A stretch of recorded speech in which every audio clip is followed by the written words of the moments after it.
Bila kita ambil pinjaman, kita wajib bayar. Kita sebagai orang Islam pun menyelesaikan hutang tu tanggungjawab kita ya. Jadi jangan kita ingat bila ambil pembiayaan peribadi dan kita tak nak bayar hutang. Saya rasa itu anggapan yang salah sebenarnya.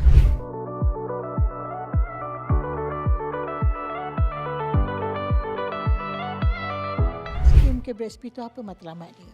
Matlamat dia untuk simpanan persaraan. Simpanan KBSP perlu menjadi gantian pendapatan bila kita bersara tadi supaya dia akan mampu membiayai sara hidup kita sehinggalah kita meninggal dunia.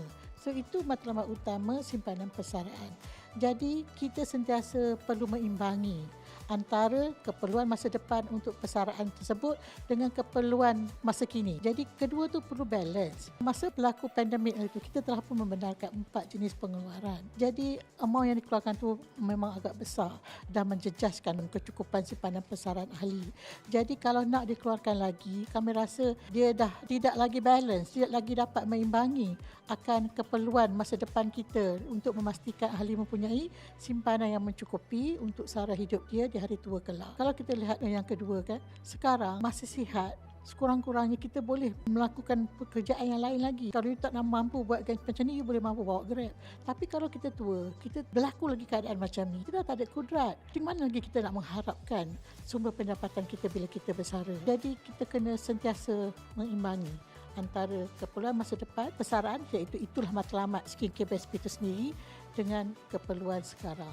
Pembiayaan peribadi itu sebenarnya itu adalah produk bank. Jadi sebab itu apa-apa urusan pembiayaan peribadi adalah perlu melalui proses penilaian kredit ataupun tertakluk kepada syarat terma dan syarat-syarat institusi perbankan berkenaan. Ia tiada langsung kaitan dengan KWSP. Dan yang kedua, pembiayaan peribadi perlu dibayar. Sama macam lain-lain produk pinjaman di bank. Kalau kita tak bayar, bank akan kenakan kita charge, bank akan kenakan kita penalty, interest yang lebih tinggi dan sebagainya.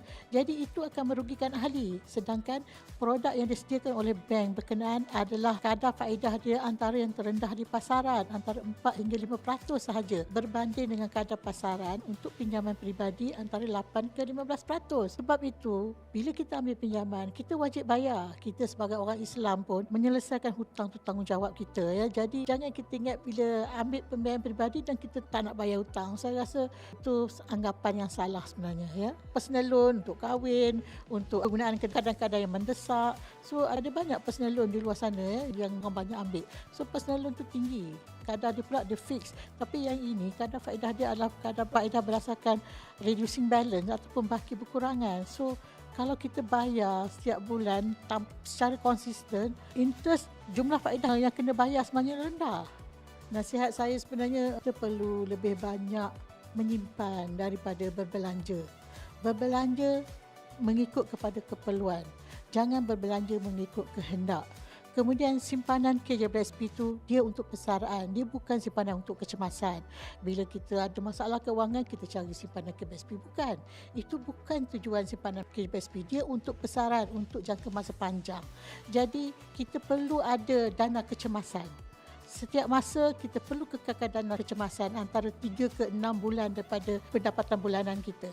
Dana kecemasan itu kena ada. Yang itu sepatutnya kita gunakan bila datang keadaan-keadaan yang mendesak macam ni. Dan yang ketiga, saya rasa kita kena hidup mengikut kemampuan. Yang paling penting. Kalau kemampuan kita dah berkurangan, kita cuba cari macam mana kita nak adjust perbelanjaan kita ke, cara hidup kita ke. Kalau perlu ubah sesuai gaya hidup kita, kita buatlah. Supaya yang penting kita sentiasa hidup mengikut kemampuan kita pada setiap masa.